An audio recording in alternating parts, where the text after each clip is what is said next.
अस्ते यजमानोऽसौ आयुराशास्ते सुप्रजास्त्वमाशास्ते सजातवनस्यामाशास्ते उत्तरान्देव जज्जामाशास्ते भूयो हविष्करणमाशास्ते दिव्यन्धामाशास्ते विश्वं प्रियमाशास्ते यदनेन हविषाशास्ते तदस्यात्तदृध्यात्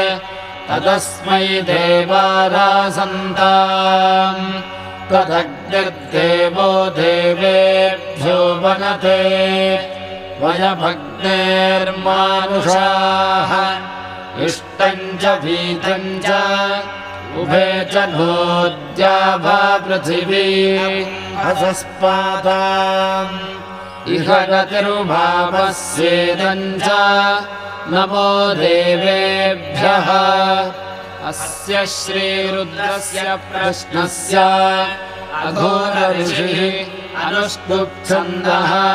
श्रीसङ्कर्षणमूर्तिस्वरूपो योऽसावादित्यः